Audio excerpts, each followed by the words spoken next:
Hello, you! Today on YouTooSpain Live, you and I are going to be asking all about applying for the Digital Nomad Visa, and we're going to find out what success or failure looks like in real visa applications. So, joining me shortly on the virtual settee by the virtual pool will be our very good friend Richelle de Witt from Ask Richelle and Lucia, who has been helping applicants since the visa became available and expertly navigating the process for them. She can answer all of your questions and more. So stick around and you'll get the answers you need. If you're watching the video back afterwards, you can ask questions in the comments below. First of all though, gather round, give us a wave, hit the like button and have your questions ready, or just relax and enjoy the show. Welcome to YouTooSpain. Let's start with our small but perfectly formed cosmic theme tune. Get ready to dance.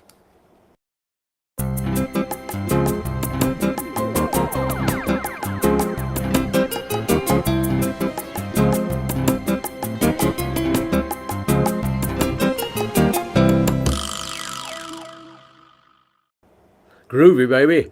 Right then, just before we begin, don't forget to make a note of our website, YouTooSpain.com. It says it there, where you can find loads of resources, specialists and links that you need for your move to Spain and for living here. There's a free newsletter at the beginning of every month. That's coming out very shortly on the 1st of August. There's still time to sign up for it on the website. Doesn't cost you a penny to subscribe, nor does it cost you a penny to subscribe to this channel on YouTube. Subscribing just means you're telling YouTube that this is one of your favorites and you want to know when new videos are coming out, so you get notifications. Finally, if you use the affiliate links either on the website or in the video description below, it helps YouTooSpain without costing you a cent. You even get discounts on services too. Woohoo! It's a win-win-win with a cherry on top. There it is. Now, without further ado, let's welcome our lovely guest for today. It's Richelle from Ask Richelle and Lucia. Hola, Richelle. Good morning, Skatz. Hola. Hola, how are you doing? I'm good. I didn't have too much sleep last night, but I'm good. Yeah, you're Summer, so it's feria and festival season. Something to do every weekend. It's brilliant. So you're a fan of the blues. You're having a blues festival. Yeah, and the blues festival in Antequera. Have you ever been? No, I've not. Liz popped up there when we were looking for houses. Yeah. Do you know Antequera? No, I missed out on it. Liz visited when we were looking for houses. Big old building at the top of the town, Collegiata it's called, and they built a stage just in front of it, and they put lovely, colourful lighting, illuminating the building behind them, and everybody playing there is like, wow, where are we? What is this? And it's fabulous. Fabulous. We went to a jazz festival in Almuñeca where there's the big castle wall. They did the same thing. Really Palm trees all lit up in green and blue. So yeah. Fabulous. Nice. And we've got the Feria on, so I should tell everybody, if you hear any loud explosions going on in the background, don't be alarmed. There's been fireworks. There's been 3 go off while I've been sitting here waiting for the show to start.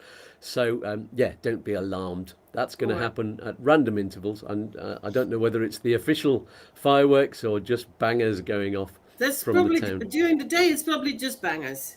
Yeah. And we're kind of looking down on the town, so when they go off, if they've been shot up into the air, then they're even louder here. So anyway, have you got any shout-outs for any of your clients who've just had a load of successful ones? I don't see them joining. Maybe they've all been having a short night. Yeah, give them a shout-out anyway so they can listen back. Yeah, maybe. They were supposed to join, a couple of them, but when they are here, when I see them appear, I'll give a shout-out. Yeah, good idea. So I'll just shout out to Mike Ripper, good morning, Janet Stanton and Jason from Jason's Web, and also to Mint, who isn't actually watching. He put some questions up before the show started, and we'll deal with those at the halfway point with the questions from Facebook. So here we go. Well, let's just get on with the basic questions about the Digital Nomad Visa, which we have written down. First of all, then, give us a brief overview of what the Digital Nomad Visa is. Okay. Digital Nomad Visa is for people who work remotely, either as employee or self-employed or contractor, freelancer, offering their services or doing their work online for their employer or clients. The clients must be companies, because you need to accredit that the clients have been in business, or your employer has been in business for at least a year, to give them some idea. And them is the UG, the Unidad de Grandes Empresas, who deals with this visa in Spain. It's a special immigration office who deals with the visa applications, and I should say residency authorizations and work authorizations under a special law that the golden visas also come under. Just to give it some context, they all deal with those, the UG. So they want to know that the company has a bit of stability and credibility. So that's why they ask for them to be registered at least for 1 year before you qualify with them as clients or employer. And now you can apply both from Spain with the UG or from the consulates in the UK. The weird thing is that they put up different requisites on the consulate pages, and not just from one country to the other, but also from one consulate to the other. Oh dear. I've decided in all my wisdom that I'm not going to deal with the consulates. I can't have any other changes and stuff on my plate. I deal with the UG. So everybody who wants to have their applications submitted with the UG from Spain while they're here on a holiday or whatever, fine with me, but I don't deal with the consulates. I do have people from some countries who have interesting information on their consulate website, keeping in touch with me. They're trying to apply and see if they're going to be approved, so that from then on, I can advise people that that's a way to go for people in difficult situations. And what is a difficult situation, you might ask, Skatz? I might, yeah. Well, can I say what are the differences between those two types of application? You said one, you can be an employee of one company, but you can also apply as a self-employed. Yeah, and and then you might ask, well, what's the difference then between a digital nomad, autonomo or self-employed, and an autonomo visa person? Well, the big difference is that for the digital nomad visa, your clients must be, as if you're self-employed, 80% outside of Spain located. So you can have only 20% of your income come from Spanish clients or clients in Spain. It can be foreign companies with the company in Spain. And when you apply for the autonomo visa, you must accredit in your business plan that you have a strong link with Spain. So working remotely for companies outside would not qualify. So that's the main difference. Companies outside of Spain, clients inside of Spain. Big difference. And for the DMV, you don't need a business plan. You need to comply with the requisites, but that's it. The difficulty can be for employed people in countries where there is no Social Security coordination agreement, or where the Social Security office in that country won't issue a certificate, not a digital certificate, a certificate of Social Security coordination for a digital nomad position. Because originally those agreements were made for displaced workers. When you moved from one country to the other, and they said, okay, you go work for one of our client offices or whatever in Spain. And then you would go and be displaced there. But of course, a nomad is going on their own volition. It's their initiative. So it's not really the company displacing you. So in some countries, the governing bodies of the Social Security say, no, that's not what the agreement was meant for, like in the US. And they say, we don't issue those certificates to digital nomads. And then some people have tried to get around that by just putting in an address of a supplier or whatever in Spain, or an office or an address for where you can hire a work office for a day, for a month or whatever.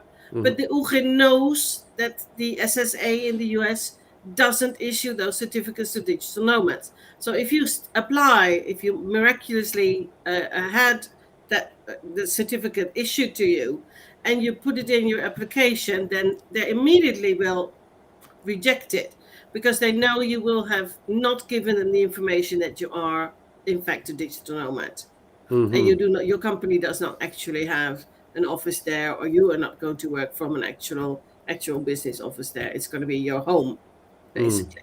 It's going to be the address. They know that, so they're going to reject that. So that's really a shame for people from the US, from Dubai, from Canada, from Australia, all those countries, because the only alternative to that social security certificate is for the employer company to register with the Seguridad Social in Spain and pay for you here in Spain, which can be a lot more than they're paying in your home country. And of course, it can give them a bit of a worry that they're going to be liable for tax in Spain. It's not necessarily true, especially if their main interest is there and you're not in a sales position or anything, but it can be tricky, and they should take advice from a well-versed accountant in these matters. So basically for Autonomos, it's not that difficult, but they have to accredit, especially if they're from countries where there is no social security agreement, because then they are a bit extra wary at the UG, and they ask you for proof that you are in fact a registered self-employed person in your country of origin. So because they, of course, they know what people are doing, because they're desperate to get that visa, and they know that people are trying to change their status from an employee to a self-employed contractor. So that's why they ask for proof of that you don't just have a contract with the client company, because that's easily made. You don't just have your invoices and your payments because you could match those to your wages. What do they know if you don't tell them? So they ask for actual registration as a self-employed person. So yes. Yeah, and that's got to be with Social Security, not with the taxman. No, that doesn't matter really, because they assume that if you're registered for tax and you pay your taxes self-employed, that the Social Security issue, that doesn't really matter to them, because when you come to Spain on the visa and it's approved, you'll have to join up as Autonomos, so you're paying to the Spanish system yourself anyway. Yeah. So they're not too bothered with that. You can accredit it from both sources, but most people, in many countries, there is no social security arrangement for self-employed people. So when they come with some sort of tax document that they're registered, or as a self-employed, a contractor, or whatever kind of business form, but then there are also tricky stuff with that, but we won't go into that. That's too complicated. One thing that I will mention is sole proprietors of an LTD or an LLC or whatever kind of companies, they need some extra care and attention from the professional they're working with, because there are differences in how their home country could deal with them. They could see them, like in England, like in the UK, they would see a director of a company as an employee, obligatory registration as an employee, and you pay into the system, and you might have set a system in place where you pay very little wages to yourself and the rest in dividends, because that's better for your wallet and the taxman. Not for the taxman, for your wallet. So, but that's a different with the interpretation in Spain, where they say that somebody in control of a company needs to be self-employed autonomo. So that needs some rearrangement, perhaps, and yeah, could be a bit more complicated. But most things are solvable, unless, of course, if you're an employee with a third-party company, and they just don't have any other people working as consultants or as contractors or whatever. I mean, if you're in a job where there's like 8 of you and all 7 of them are employed and you are suddenly self-employed, that's not going to go well with the authorities in your country either. So your company could be liable for, I don't know, avoidance of social security payments, stuff like that. So it's not it is an option, but it's not a secure 100% solid one. You need cooperation, and it depends on what you do and how your company is structured and your employment company. Does that answer it? I don't know if you can see John the Joiner's question there. Can you work for your company and move to Spain as a remote consultant? That's like work for your own company. Is that what he means? Probably. Yes, he's got his own company. I think in the UK. In the chat line as well. Work for your own company, yes, but there would have to be another person in your company signing your contract, giving you a permission or agreeing to you working remotely from Spain. So it's and I've only seen one case of a director owner of an LTD in the UK, but he had a mixture of paperwork added to his application. He had applied for an A1 as the Social Security certificate, plus he pledged to be an Autonomo if that's what they wanted. Plus he added all his client contracts, plus his employment contract with the company. In the end, we sort of deduced that he must have been approved as an employed person because they aligned his visa or his authorization with the length of his A1, what that was valid for. So we sort of made a deduction, but it's not a clear-cut case. Yeah. So if you are in that position, yes, as a remote consultant, yes, but somebody else should have signed the contracts for you. That's the safest bet. And that's somebody else that is not somebody with the same last name as you. To Great. make all sort of nepotism. Yeah. Yeah. You don't want to suggest that. Lots of complications in this visa. Oh, it's complicated. Well, it's not as easy as everybody thought in the beginning, but most people have found out by now. But I still get messages from people who are W-2 employees from the US, and they're all set to go basically. And then they say, "Well, what Social Security then?" Well, what about it? They say, well, there is a big issue there. You do not qualify. Yeah. Even though this has been discussed and there are 3 major Facebook groups. One of them is run by Louise Carr. She's an excellent professional, regionally and a qualified accountant from the UK, and qualifying in Spain as well at the moment. She's studying, and we are in contact, well, basically daily behind the scenes.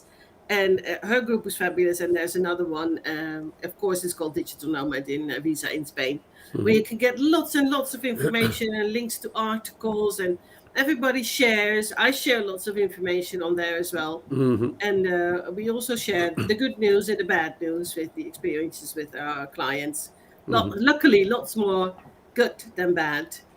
Good. At the moment, yeah. Good to see. If anybody needs that, by the way, I'll put the link to that. Yeah, it's Facebook group. It's worth group. Yeah, nice worth people going there. in there. Yeah. So let's see. More basic questions. Let's zip through as many of these as we can. We've got quite a lot. I don't want the show to be too long. Can you bring your family with you, and can any of them work? Any age limit on children? All right. Yes, you can bring your family members. And if they're of an age that they are allowed to work, then yes, they can work, either as employed or as self-employed. But there is a but.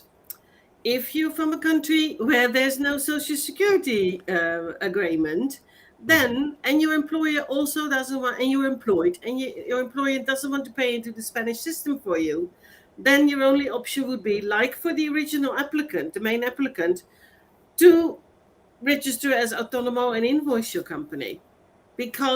And then people come back to me and they say, well, but I'm not planning to be here for more than 183 days, blah, blah, blah. So I'm not going to be a fiscal resident. That's got nothing to do with Social Security obligations. You're obliged to meet the requisites in the country where you carry out the work, Spanish soil in this case. So that's the Spanish rules.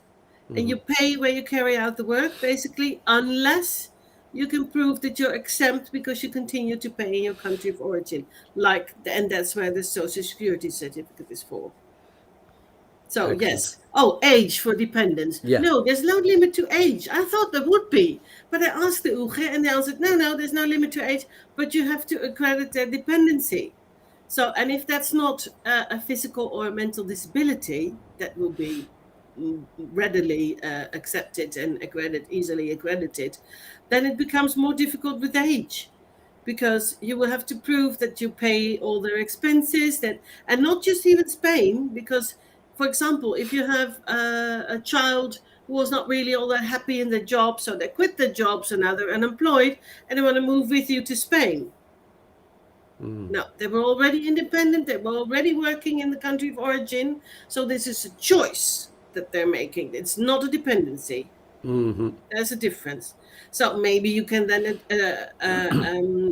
accredit dependency another way if they're starting a study here, but it must be not like any language course. Must be something more committed.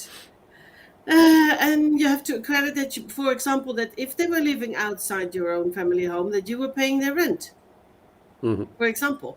Or you could accredit it by stating that they were still on your health insurance policy, or that you are a co-signer on their credit card, or stuff like that.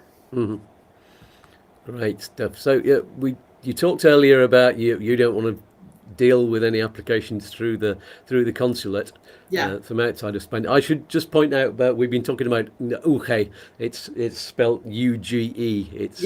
It's an abbreviation, or UGE-CE if you're going to look for it. And if you Google UGE Spain, then it should bring up the whole site, which where you can do the applications. So that's abbreviations. We like to tell people what they are. But there's a different. Do you have to pay a fee if you go through the consulate and not through? Oh yes, that's another big difference, Skatz. The fee at the consulate is £555. Nice one, eh? And the same fee for every family member. So if you're applying with a family of 5, the fee in Spain is €73.26. That's much better. That's quite a difference. Yeah. And of course, and I'm not sure that at the consulate lots of people would be comfortable to go that route without any assistance from a professional guiding them through it. I don't know. I don't know whether it's easy or not. I don't think so. But in either way, you could have to add to that if you want to, or if you feel better about that, the fee for a consultant, or a professional, or a lawyer, or whatever. But then fees also vary, so don't just jump in the boat with the first quote you get. Ask for recommendations on one of those Facebook groups that I mentioned, because lots of people are on there, and they will stay on there even when they're approved to benefit, to help other people benefit from their experiences. So ask for recommendations. In hindsight, did people find it really expensive what they paid for, or if they were happy with the services, or if they were left to drift once their application had been approved and there was no assistance helping them to get them on the padron, or with their TIE, or with a recommendation for an accountant who could help them with Beckham's Law, or help them set up as Autonomos. Lots of law firms are like, okay, this is it. When the approval is in, that's where it ends. So you have to make sure what's included and what's not. My quoting conditions are 3 pages. And there's lots of disclaimers in it, but there's also lots of tips and tricks. That's from stuff that I learned from the UGE that has published. And also, but this explains really clearly where my responsibility ends, and where until what stage I still offer assistance and whatnot. So you should ask for that, not just the price.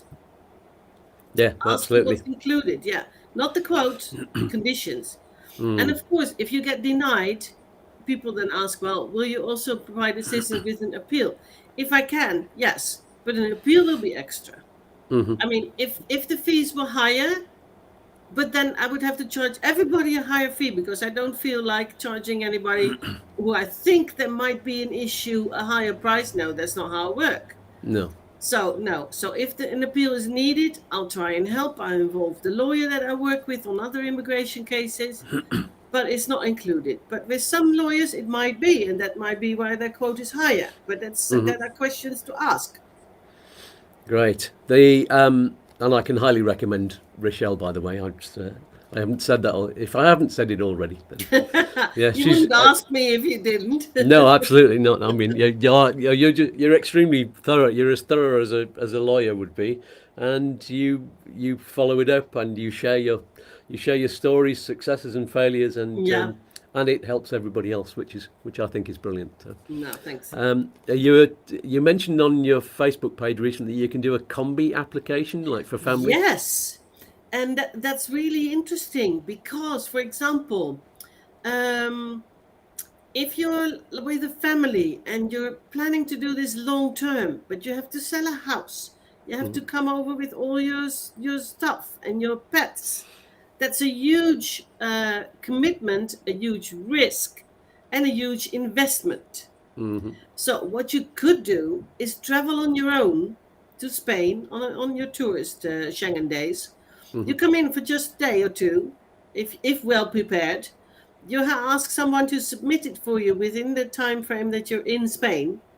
Then you go back to your country, especially if you can hop over from the UK, of course, but also from people from Canada and from further away, because then it would only be one ticket for for the main applicant, and the others won't have committed to anything yet. I work that way. I'll just charge for the first person, and then there's a second one for the family members that want to come. So there's no commitment for the entire family from the start. And once it's approved, then at the consulate, then you could get all the family members added, and they could come to Spain with their visa. Or, of course, you could all come over and get the application submitted here. But if you want that additional, like that step, that would involve a consular fee, but would not involve all the travel costs and the moving house and all belongings and everything, before you have absolute security that you're all going to be approved. It's rare if a family member is not approved. It could be for a silly reason. I had it happen to me that the family member came to Spain earlier than the rest, and I miscalculated his Schengen days. I feel horrible about that, but I'm not perfect, and this is a stupid mistake. So he might have to, if his partner's is approved, because we're still in a requirement of document phase. If that's approved, then his option could be to go back to his home country and apply at the consulate there as a family member and get the same length of authorization as his partner has. Because that's the, oh no, he will only get it for 1 year. So once in Spain, he can renew again. But that would be the option. So he wouldn't have to wait 3 months away from Spain, 3 months before coming back. So you have to actually be there in person in Spain to apply DUG? Yes, because you need to supply your passport stamp and a complete copy of your passport with the stamp, with travel documents that accredit that extra, with your boarding pass. I mean, I do triple. I don't run any risks, because people have actually been denied, rejected, because they couldn't accredit the actual date that they entered the Schengen zone and then the actual date they entered Spain. Of course, that's not too big an issue if you travel by air, but it can be if you have a first stop in Germany or in Lisbon or whatever before you come to Spain. So then there's extra stuff you need to supply for, a special form that you have to get signed and stamped by the National Police, and they're very, very strict about that. Yeah. Okay. So the question in the live chat there, I'm going to come to it in a minute. I've got another question to ask before it. So Vibhav Mohaka, I hope I've pronounced your name right. We're going to get to your question. I'm not ignoring you. All right. So stay with us. So a quick one then. Has anything changed in the rules since applications were possible? Oh, yes. In the beginning, it was sort of left. Oh, no, it was not left. They in the beginning, they confirmed that you could have regular translations to Spanish for just about any document, apart from the official ones like the criminal records check, marriage certificate, birth certificate, and degrees. Those had to be sworn translated. So work contracts and the site letter, the certificate from the company the certificate of good standing or of incorporation, those could all be regular translations. They changed that in, I think it was the 8th of June, something like that. And now basically everything needs to be a sworn translation except for your CV. That could make it quite expensive. That makes it quite expensive. Yeah. Luckily, the translator I work with is with translations that had already been done. She offered a special arrangement, and I paid for that for my clients to get that transversed into a stamped sworn translation. So from now on, yes. So also ask your translator if you're arranging for stuff yourself, how they're dealing with those large documents like contracts can be. I mean, if they work by page, then it could be to your advantage if the print is very small. But if they count by word, then it really doesn't matter. So ask them if there's more words, then if you will get a discount, basically. I mean, yeah, that's what I made arrangement for with the translator I work with, and I'm extremely happy with. Yeah. So yeah. Very good to know. So it's time to go through the application process, which it's different from the non-lucrative visa, isn't it? There's different financial requirements for a start. Yeah. There's no e-prem involved. So take us through that and what documents are required and the time frame, like Vibe has asked for. I've correctly pronounced his name apparently, so that's great. All right. Yes. No e-prem, but SMI. SMI is the Salario Mínimo Interprofesional, minimum wage, basically. And for the main applicant, it has to be 2 times minimum wage. The weird thing is that on the consulate websites, they take the monthly payment times 12. Yeah. But there are actually 14 payments in Spain. So that's where the difference comes from. They take the 12 months, UG takes 14 months. I tried to ask the UG, why the hell is there a difference? No answer. That's very often the case. If you ask them a simple question, you get an answer sometimes within 10 minutes. If it's a bit more complicated, they just don't answer. Yeah. Very irritating. Yeah. But okay, at least you get answers to some emails. Yes, so for the first person to be added as a family member, 75% of minimum wage. Any third, fourth, or fifth member or whatever, 25% of minimum wage. So for a family of 4, that would be 3.25. Right. Times the minimum wage. So the minimum wage is 1,080 euros times 14. 15,120 from the top of my head, so it's 260 or something. Yeah, that's the minimum. So it's even more than a non-lucrative. And the good thing is that you can combine sources of income. So, for example, if you have irregular income, you have a basic contract with a client, but you don't always invoice them the same amount every month, because it depends on the hours that you make. You can accredit that or supplement that, complement it with savings. Yes, but you have to make it clear in your application that that's what you're doing. If you just add a bank statement with the balance, no, you have to spell it out for them, basically. I learned from that because I had a client denied, and now I spelled it out, and hopefully in an appeal she will be more successful, because I did the same for the original application for somebody else in a similar situation, and she was approved yesterday. So there's hope. We live and learn. That's the good thing. Absolutely. I think we've got one of your cases to talk about. Is that the same one that you're talking about now? I think there's a question later on that we had about one of your cases, but we'll get to that. We'll come to that later. Yeah. Okay. So the when process. you submit it to the UG, they have 20 working days to come back to you, and those working days start the day after you submit it. So then you need to start counting. In past experience, it was always day 18 or 19 that they either approve or come back with a request for further information. But officially, they have until midnight on that 20th day. If they did not respond, then there's something called silencio administrativo positivo. That's like a positive administrative silence. That means that if they didn't meet the requirement of coming back to you within 20 working days, your application has automatically been approved. That doesn't mean anything, basically, till you get an actual document in hand that says that it has been approved. So what you need to do when you're over the 20 days is send a request to the same UG, same portal, saying, hey, you missed your deadline. Now I want you to give me a document that says that I'm approved. And for the reason of where it says in the law, blah, blah, blah, blah, blah, of course. Have you had one of those?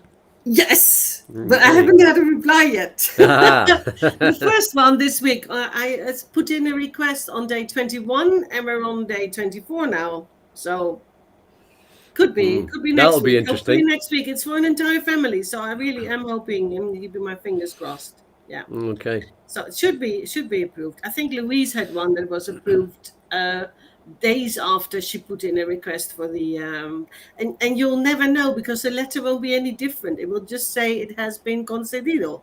Yeah. It has been approved. So yeah, but 20 days officially. There's a but, because if they put in a request, they send you a request for additional information, then the clock stops. Oh. And up until, well, officially according to the text on their letter, it stops until you meet that request. So until you supply the new documents they requested from you. But in practice, it often can be the full 10 days window that they have. So in total, it could be 30 days before you get resolved. I use that as a guideline for clients because otherwise it will drive them mad if they start calculating and, oh my God, we were on day 18 and we submitted it 2 days later. They only have 2 days left.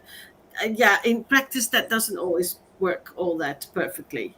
But in theory, that's how it should be. And that's when you should be able to get, even if the original window plus the days that it took you to supply the extra documents, if that window has passed, then you would again be in a situation of silencio administrativo positivo. Great. Yeah. Mr. Phil Walker. One thing, the consulates have only 10 working days. But there is an issue with that because they count that as of the date that they accept your application. And in some countries, you go there and deliver the paperwork, so it's stamped, boom, you know the date. But at other consulates, you just hand over the paperwork or you drop it off, you send a courier, you do it by mail, and the hell will you know when exactly they accepted it for processing. So for them, it's not all that easy. I heard about people in San Francisco, and it took longer even than the UGE because they waited 2 weeks before they started processing, before the clock started counting for the 10 days. So it's not that easily determinable from the consulates. And the consulates decide themselves. I asked the UGE if they put it all back to them and then they decide. They said, no, they have their own jurisdiction. Okay. So that's why I don't bother with the consulates, because I'm not surprised. Lots of people with different interpretations there, and it will drive me mad. Yes. Phil Walker, by the way, we're going to answer yours in a minute, but just run through quickly what documents are required. I guess it depends on your circumstances, doesn't it? Yeah, but I mean, if you're an employee, your contract with the company, there has to be a side letter from the company confirming that they're okay with you working from Spain. That has to be mentioned explicitly. It has to mention like a short summary of your contract. So when you started working there, what you're doing, what your wages are, both in the local currency and in euros. The length of the contract, if it's indefinite, then please put that in, because that will get you the largest possible authorization from the UGE. But if you're working with a social security certificate, those are only valid for 2 years minus 1 day at the most. So that's what the length of your visa is going to be, your authorization is going to be. So that's something to take into account. Most of my Autonomos self-employed clients have received the full 3 years, and the other ones were all related to the length of the A1 that was issued for. So that's interesting. But you have the chance to renew again. But nobody knows exactly how that's going to go. I mean, if in the UK at the HMRC for the Digital Nomad, they will allow you to line up with the Digital Nomad Visa. So apply for another 2 or 3 years so that you meet your 5 years at the end to get permanent residency. Or if they will only allow you for another year or whatever, or if you would have to change to an Autonomos status because they won't renew, we don't know yet. Nobody knows because nobody's in that situation. No. Too new. Other documents, ACRO, criminal record check. Criminal records check with an apostille and a sworn translation.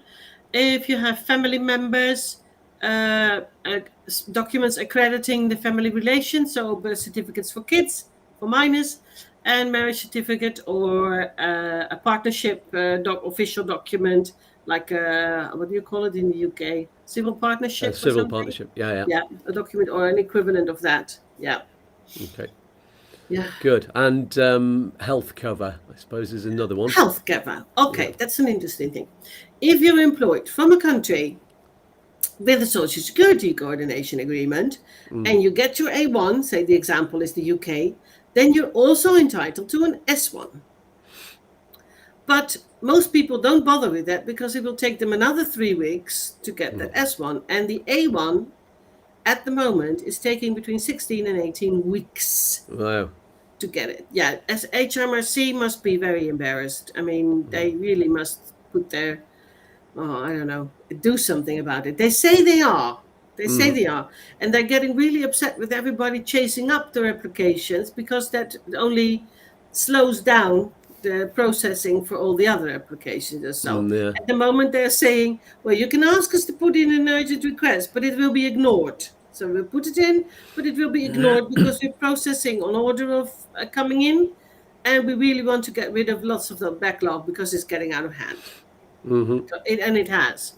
So, yeah, in the beginning, people could just get someone on the phone and they would say, oh, yeah, no, if it's for a visa, okay, yeah, we'll expedite it. And they had it within 2 weeks. Not anymore. Not anymore.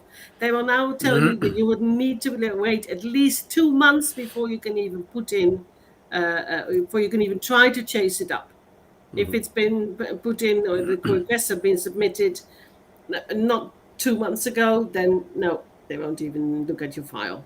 What's important to know is that your employer also must do their bit, and it must have been put in earlier than yours or at the same time, but not later, because if they come to processing yours and your company's certificate is not been applied for, and they haven't processed that, then they won't do yours. So you had it expedited, and then it's stuck again in the system. So, Jed, okay, the S1. Tierney. Yeah, how does someone qualify for the S1, Jed? How does someone qualify? Well, as I said, if you have an A1, you also qualify for an S1, either as employed or self-employed, because self-employed people from the UK can also apply for an A1 and an S1. And the S1, to be recognized as health cover, proper health cover for the visa, is that you need to have it registered with the Seguridad Social online before you have your appointment at the consulate or before you submit your application here in Spain. Great stuff. Let's get to Phil. Or, another case, there's of more. course, Go on. if you're a state pensioner, then you're also entitled to an S1. Yeah, but you wouldn't be applying for the DNV then. So Yes. yeah. I have several. Oh, really? So Yes. okay. Yes. They have their state pension. So they get their S1 and for their partner as well. But they still have a nice lucrative side job as self-employed. And they want to continue that for a couple of years more before they go over to the NLV. So why the hell not? Yeah, okay. Yeah. Brilliant. Good for them. Yeah. Let's get on to Phil's question. Morning, Phil. Currently directors of our own small company in the UK. We are applying for the non-lucrative visa. We're going to resign, as in retire, from working in the company, but leave the company running. And it continues, this is so we can get a dividend every now and then and pay Spanish taxes. We will be tax residents. Would this be acceptable? Well, this is an NLV question. This is an NLV question, yes. You can answer that one, can't you? Yeah. I think dividends are seen as passive income. Yeah, I think but so. you really have to make it very, very clear with a letter from your accountant and everything that you're not going to be having an active role in the company. And I would not mention dividends when you go for your appointment for the NLV. No. Unless you need it to meet the income requisites. But if you have savings and those are sufficient, then I wouldn't even mention them. I think this is something that if you receive dividends, why would you receive dividends? I mean, you would still have an interest in the company. You would not be actively working. Not necessarily. You would have shares. Shares, no? Isn't that the same as dividends? It's dividends from shares. You can have shares in a company, and based on the shares, if there's profits, then they will pay them out to you as dividends. Ah. That's how I understand it. So then you still have an interest with the company, if you know what I mean, even if you're not actively working there. So if you need it to meet the income requisite, I think they're qualified as passive income, but you need to check with someone who's better versed in that. Maybe we can ask Chris next week, because he's dealt with. Ask Chris. Yeah, he will know. And but if you don't need to add them in, if your savings are enough, then I would just add your savings in the application. Mm-hmm. Nobody is telling you for whatever visa to lay open your entire financial situation. Nobody's asking for that. I mean, of course, you cannot hide that you're working if you're not supposed to work. That's not what you're supposed to do. Mm-hmm. But if you have doubts about whether some income is passive or not, and if you have savings, and if you plan to declare them for tax anyway, no worries. There you go. Right, we'll move on to some more questions in a minute, but I think we're beyond halfway through the show. But so before we move on, we're going to have a quick message from me and my 3 alter egos about the other wonderful things available to you as YouTooSpain fans. So take it away, guys. Are you getting something helpful from this show? Are you enjoying YouTooSpain? Then click on the thumbs up and subscribe to YouTooSpain while you're here. And click on the bell for notifications. It's all free, but it's worth loads of money. I need coffee to keep my picker up. You can donate coffee to us all. There's a link in the video description below, or use the QR code. It'll be in the top left-hand corner of the screen after this message, sweetie. But that's not all. You can support YouTooSpain with a regular monthly amount. It's only a few quid. Oh, he's worth a lot more than that. There's a link below to Patreon, where you can find out what extra groovy things you get by helping out. Oh, I'm all a quiver. One more thing. Get on with it. There's an important guest twiddling their thumbs. All right, calm down. The lovely video watcher needs this. Go on then. There are lots of other links to vital things below. Like what? Well, do you need private healthcare insurance? Yes. Do you need a visa or residency? Do you need to exchange currency? What about finding a property? Or getting tax and pensions advice? Or getting a Spanish mortgage? Or getting documents translated and apostilled? Or getting a medical certificate? Or finding a lovely little app for learning Spanish? Do you need the best mobile phone provider? Or a digital business card so you never need paper ones again? Or do you just want one of YouTooSpain's t-shirts with a slogan on it? You can even get discounts on dental treatments and get a lovely little smile like Skatz. All of those links are there, down below. If you can't find them, ask me in the comments. Is that everything, darling? I need to get my nails done. Probably not, but let's get back to the show, shall we? Back to Skatz in the studio. I wanted to say that. Oh, stop being beastly, you two. YouTooSpain. Over to you, Skatz. Thank you, Skatz, and thank you, Walter, Tommy and Dick, for joining us. By the way, if you've got any questions for any of them, ask in the comments. I'm going to do some short videos answering any of your questions with those characters and the other ones that have just appeared in the midweek videos. We've got one called the Colonel and a Geordie character from up north. More characters, yes. Yeah, I'm sticking to them. And yeah, so let's just go to the questions from Facebook, and from that earlier question from Mint, who asked before we came online here in the live chat. Let's start with Ian Barrett's question. Let's put it up on the screen now. Here it is. It's just a comment rather than the question, but he says, another question would be, is it worth applying for the DNV? I decided it wasn't due to the tax implications, so I am retiring rather than working for another year. That's interesting, isn't it? And the tax implications are, there's the Beckham law and tax. I know you're not a tax expert, but tell us what you think of that. Well, of course, it's a decision everybody has to make based on their own personal circumstances. I mean, if your income is just under what it would make it worth your while to apply for Beckham's law, then then the difference shouldn't be all that big between paying in the UK, I assume he's from, or paying here.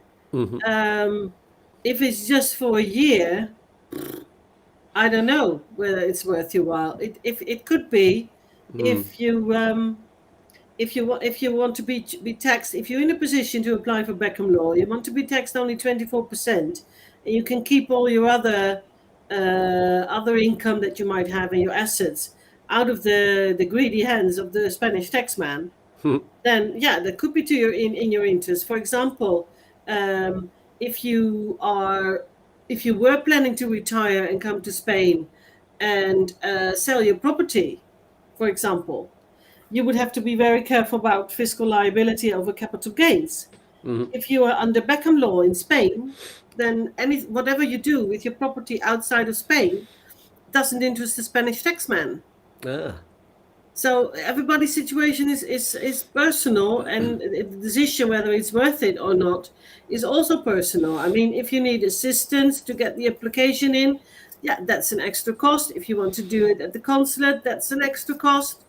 Weigh it all up. If you do it for the experience to be living in Spain, because that really makes you happy, then cost might be of a lesser influence on your decision. Yeah. That's personal for everybody. So that's an interesting one. But I can't say whether it's a right or wrong thing, because that's personal for everybody. That is an interesting one. With you say if you're under Beckham's law, you can still keep your house in the UK, maybe rent it off, and you don't have to worry about. And you can sell it. Lots of profits. You can sell it later on without it being so you're not being taxed on your worldwide income under Beckham's law. No. That's very interesting. Just that might on suit your a few income people. As a digital nomad. Good, interesting. Right, let's move on to Mint's question. And that one, it's in a couple of different parts. Here we go. So he said he's not going to be here for the live, but he's a business owner and had to enter Spain on a non-lucrative visa because the DNV didn't exist when I came. So obviously he's managing to get income from the business, but completely separate, not working for them. But he said, is it possible to gain a digital nomad visa with a contract from my own company? Or would I need to end the non-lucrative visa, leave Spain and re-enter after working for a bit in the company? That's difficult, Skatz. I mean, I had my doubts about this option to switch from NLV to DNV from the beginning, because it's a gray area. For the NLV to get it, you declare that you did not have employment and you were not self-employed and you had no income from work. For DNV, you must accredit that you had income from work for at least 3 months before you can apply. It's catch-22, isn't it? Catch-22. So the UG confirmed that it can be done to switch from an NLV to a DNV. But I've also seen a message from somebody who applied as a self-employed person for the DNV while already here on an NLV, and they asked for proof that he had been registered in his country of origin as a self-employed person. How the hell are they going to do that when they're here in Spain on a residency visa? Yeah. So that's just not an option. It's also not an option if you're here as a student and you want to swap and you do it as self-employed. How the hell should you have applied as or registered as an Autonomo here in Spain? Because in your other country it wouldn't be possible because you're resident here. Before you and break the conditions of your student visa, because if you don't have the special one, then you're allowed to work for 38 hours a week. If you have one of the older ones, then you would have to ask for permission to register as Autonomo. So at the moment, I'm not doing them. No, I'm not surprised. I don't see a way. I don't see a bridge across the grey waters. Yeah. I don't. If that is possible, though, he has another question. Let's just put this one in. If it's possible, I think for these kind of... So the question is, my company's profit fluctuates throughout the year. Would it be enough to apply during the company's peak 3 months in order to meet the income requirement? Sneaky. Was his previous question about being employed with his company? Let's see. He's a business owner. No, so he's the owner, so he's not an employee. Yeah, if he's a director, then he is an employee. Oh, he's an employee. Yes, as a director. For HMRC, he will be an employee. Yeah, so that's a difficult one because he can't as he's on the NLV, he can't still be the employed. They could sort of claim that he restarted that, and he restarted his NI payments and everything. But in that case, he would have to have a fixed wage, a salary, so that should not have the company's profits. Fluctuations would not have any influence on his wages. Oh, maybe they would have to be fixed every month. Yeah.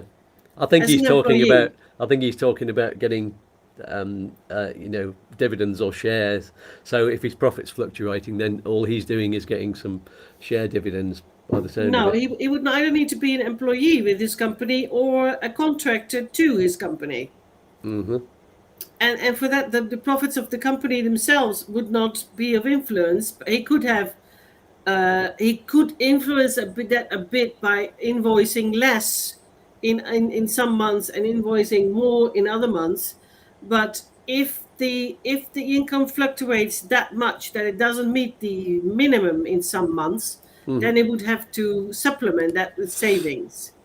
So, but to be honest, I would take these kind of cases to like a large law firm, an immigration firm, where they might have had positive experiences with these changes, especially if it's the already tricky situation of a company director and the NLV switch to DNB.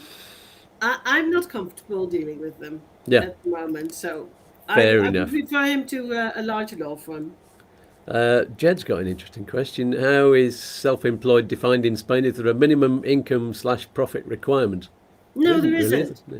No, the only requirement there is that you sign up both with the tax office and the Social Security, that you pay your Autonomos payments every month, and that's €80 a month in the first year. And after that, it's income related.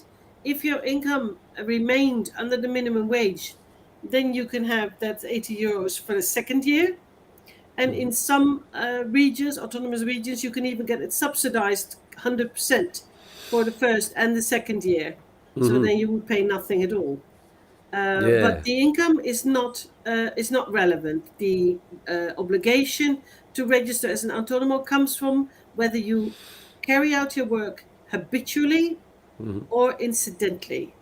So if you only ever once in a while do an odd job, then no, there's no obligation. But if you do that every month, even if it's only for 3 days, then that's habitual, and you should sign up.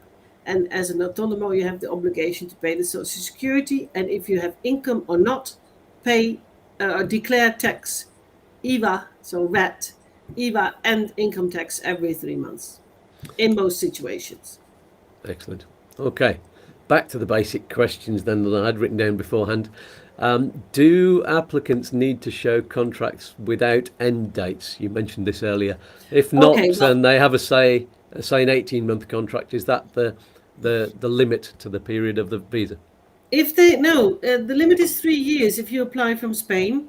And if you're self-employed and you're not obliged to provide a Social Security certificate, and you pledge to register as Autonomo instead, then it's perfectly possible to get that 3 years if your contract is indeed indefinite or a rolling contract.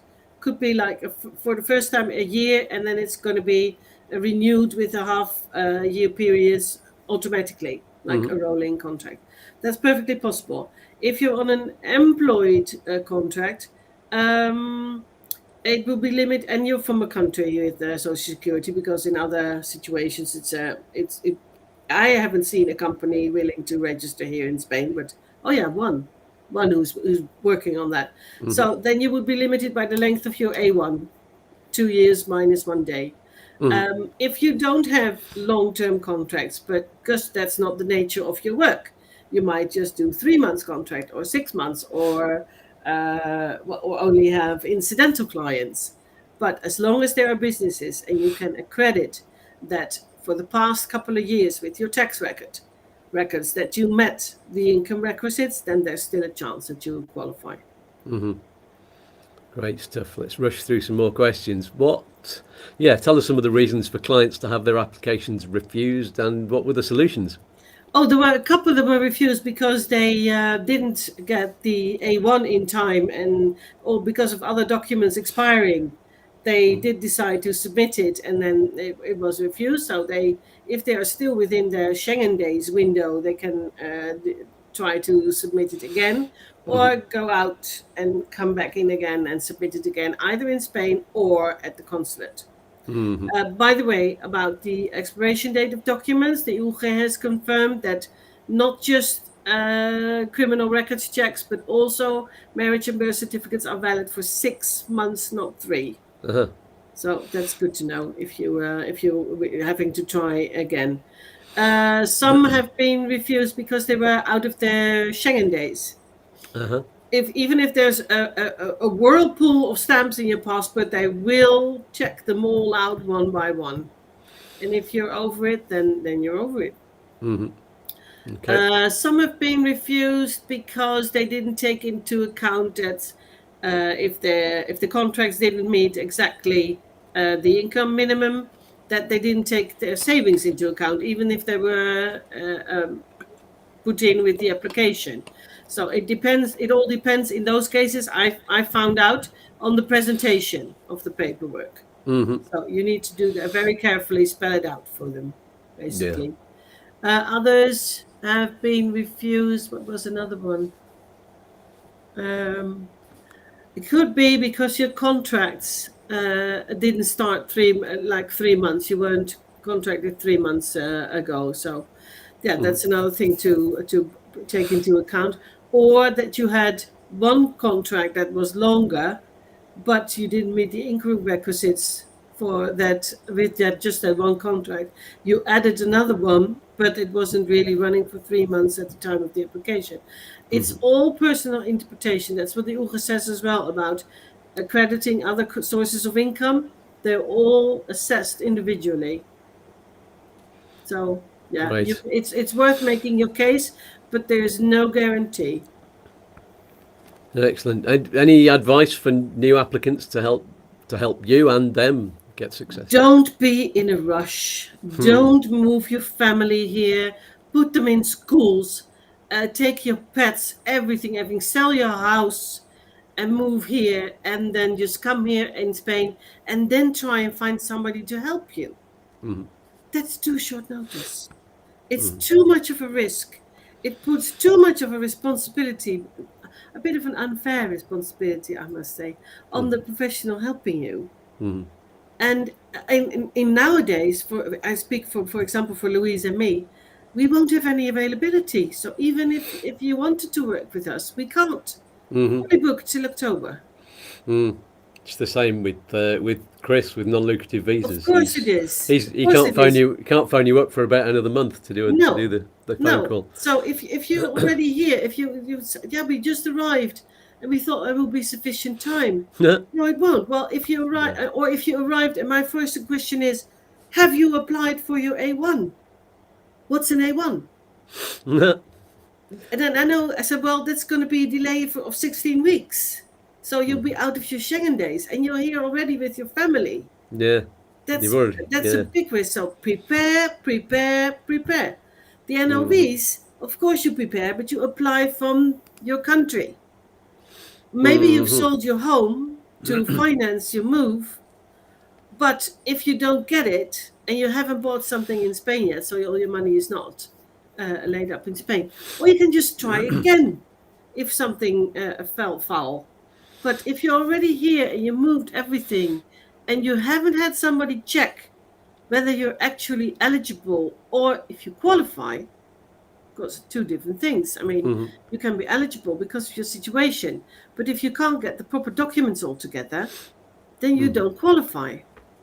So I mean, it takes me a lot of my time every single day, but I offer free assessment of eligibility to get at least, and I don't even give people a quote without it, because it's no use. And I say, well, can I please have your quote because I want to compare it with others? I said, no, because if I don't think you're eligible, B, I don't have availability, what's the use? Why would I?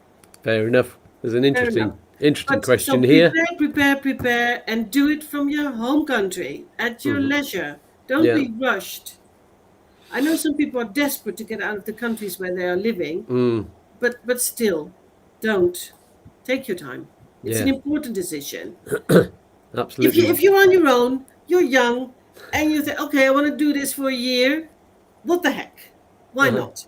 But if family is involved, consider whether it wouldn't be a better idea to apply, just one of you, the main applicant from Spain, and do the combi situation, or just dish out the fee to the consulate and apply there. Which you could also do in 2 stages. Great stuff. I'm going to answer this question from Mike Ripper. There's a quick and easy answer. If your spouse partner is an EU citizen, does that Schengen 9180-day rule apply? Well, no, it doesn't. And also, you wouldn't need a digital nomad visa for that. You could just come over and piggyback on their citizenship. But let's consider this as a regular question related to residency. No, it doesn't apply when you're traveling. Yes, it applies if you're applying for residency. Then you must show that you're in a regular situation in Spain, and the regular situation is within the Schengen window. So there you go. That's a clearer answer. Thank you for that. I'm so strict.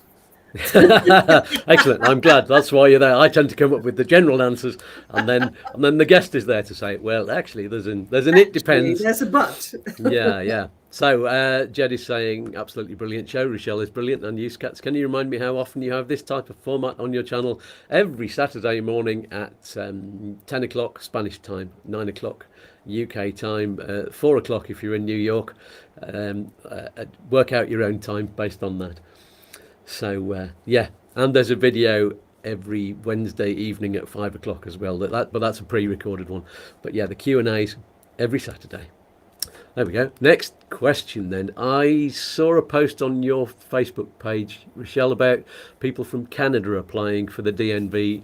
Are there different rules and requirements from there and from different countries that watchers should know about? No, not really different rules. If they apply from Spain, the rules are all the same.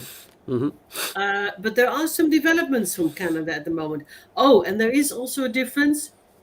It's a bit of a complicating factor if you're from a country that doesn't do apostles. Because then it's different. I mean, in Canada, you have to go to the mounted police to get your police check. Nice. And it has to be a check with a photo and fingerprints, because they also do a name check, and that's not sufficient. Yeah. So from all those countries who don't have apostles or who have several kinds of criminal record checks, like in the UK, the DBS is not sufficient, must be an ACRO. So the same situation is in other countries. But once you've got that criminal record check, you have to send it off to be legalized and then authenticated and then legalized by the consulate. And then it still has to come back to Spain. If you're from Israel, for example, they don't send it just to anybody. It goes to the consulate in Spain, and then the consulate in Spain has to send it to me so that I have the actual document. I mean, you don't want to know. So yes, if there's a country who doesn't do regular apostles, then you need some extra time and attention to get this all sorted out and prepared and look at it and how that's supposed to be done. And in Canada, there's a sort of a development, because on the Toronto website, or the Toronto Consulate website, it says that the Social Security agreement that is in place qualifies for the DMV. So I have people actually trying to get some definite answers from them, not in Quebec. Not in Quebec, I don't know why, but not in Quebec, all the other regions, yes. And he's going to try and apply and give me feedback. It's weird, because when somebody asks me and says, yeah, there's a Social Security agreement in place, and then I look it up, the actual agreement, and if it's not 100% the same as what the Spanish side offers. So for a worker, because lots of those social security agreements have to do with pensions. That if you build a pension in 1 year and the other, and they're counted together and blah blah, and they make up a total pension. But if it doesn't cover like accidents at work, disability as a result of work, like protection for a worker situation, then in my opinion it doesn't qualify. So I don't know where the Toronto and the other consulates don't have it, just the Toronto one. So I don't know. We'll see what happens. If he gets accepted there, that might be a way for employed people from Canada, if they're in the Toronto catchment area. Yeah, it's all ifs and buts. Narrowing it down here. There might be an option. I keep involved, and I appreciate everybody from their home country who are applying at the consulate to share their experiences, because that's what helps other people. I saw you had an applicant earlier this month who was self-employed from India, recently resident in Germany, and their client was a company in the US. Yes. Now that must cause so many problems. But you've got multi-country criminal checks and things like that. And bank accounts yes. Translations. Yeah. Well, for the US, no, because he worked remotely, so he wasn't there. But he did get one from India. He did get one from Denmark. But it was something else. The company he worked for changed names 3 times. Oh no! So he had to, and he couldn't get an up-to-date certificate of good standing. So he had to go back in time and get all those 3 name changes, and I had to link them all together in the document that I always write to accompany as an application to explain that this name was then that name, and then it was that name, and that's the name on his contract. So, Wow. Yeah, well, it all worked out fine, and he's got it, and he's going for his TIE this week, I think. Yeah. Brilliant. Yeah, that's really nice.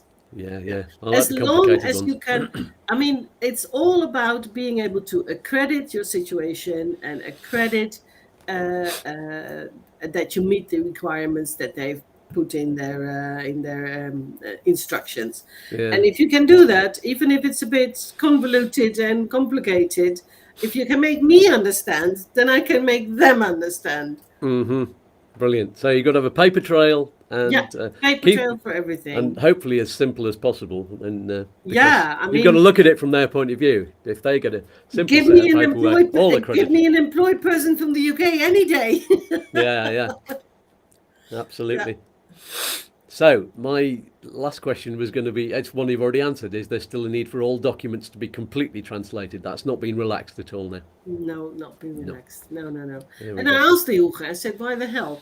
And because they also said that you need to give them a certificate from your bank about the incoming payments. And I said, well, what do you mean by that? What do you want that for? And they said, well, we call it a certificate, but it's basically bank statements that show that the money has been coming in. I mean, an invoice you can just make up. It's a Word document, basically. You can make it up. So we need people to actually match the income that comes in with the contract. And also the side letter from the employer, where that also has to be mentioned. So it's not much something that you can make up yourself. I insist, because I've been asked about it before, for wet signed contracts, wet signed letters, so that there's no doubt whatsoever about the authenticity of the document. And if it has to be electronically, digitally signed, then I need the audit trail. For the contracts. I'm really strict.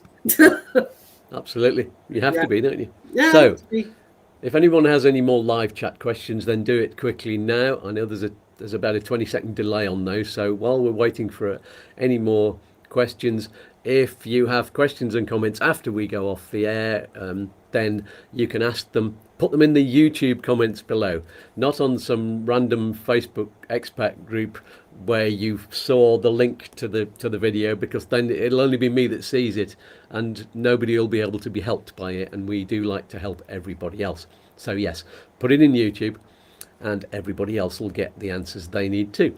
It's free. It's a win-win-win with the cherry on top, as I keep saying. And don't forget, of course, to click on the like button and subscribe if you haven't already, so you'll be the first to know what's coming up each week on the live shows and the midweek videos. Let's have a look at the live chat. Hello to Expat333, by the way, who's watching. Doesn't say anything else. Good to see you on there. And thank you to everybody else who's asked questions. And I won't name check you all because I think I've done that on the way through the show. There's no more questions come through, so ask them afterwards. So, your lives are great, says Alicante Explorer. Thank you. It is pretty good, yes. And there's been no explosions during the show, so... no, I didn't hear anything. No, it's been kept quiet. It's good. I mean, I've got my fan on. I don't know if you can hear that. No. That's good. It is quite quiet. Janet says, I'm not applying for the DNV, but live, love watching your show, I think that is. Richelle is straight talking and very funny and informative. Thanks for that. Okay. Lovely. You're welcome.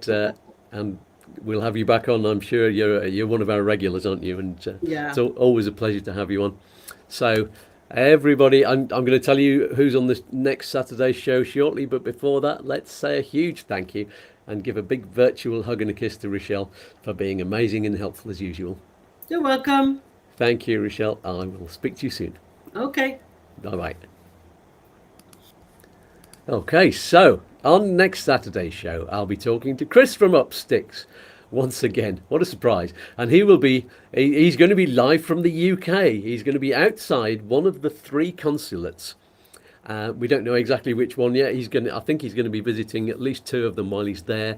So he's going to have updates straight from the horse's mouth about visas and what it's like going for your consulate appointment. He likes to see it from his client's point of view and their perspective, just to see if he can help them even more. So this is why he's asking them questions directly and going there to find out what the situation is like, and these new what are they called, the BLS centres, because the visas are being dealt with in different buildings now. So, and he's not visited those before, so that's good. That will be unmissable, I'm sure. Ask your questions on our Facebook group or down below the videos, and subscribe. And yes, so ask on YouTube.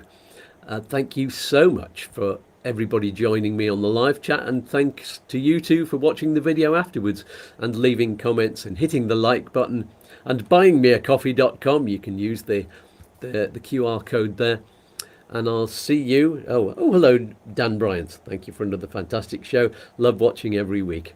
Good to see your name again. So I'll see you on the latest helpful video on Wednesdays. If you have any questions that you'd like me to answer on those videos, I'm trying to keep them really short and sweet, especially as it's the summer and it's so hot in this office of mine. Looks like I'm sitting outside by the pool, and but I'm not really. I'm in a very small box with a fan, but it's not a fan that's got ice blowing out of it at all. It's just a normal. It's blowing at 30 degrees now as we speak, so it's a bit warm. And anyway, so I'll see you either on the Wednesday shows. Look out for all the lovely characters on there, and then again live next Saturday morning at the regular time, as I said earlier, at 9 o'clock if you're in the UK or Ireland or the Channel Islands, or 10 o'clock if you're in Spain or anywhere else in Central Europe. So that's all for this week. Someone pass around the Digital Nomad cookies. Peace and love to everybody, and here's one final message from everybody here at YouTooSpain. Here we go. Bye, lads. Bye. Goodbye. Toodaloo. Peace and love. Peas and fluff. Oi, oi. Don't do anything I wouldn't do. One more cosmic dance? All right, then. Look, Mum, I'm dancing. Oh, I'm all a quiver. Let's dance.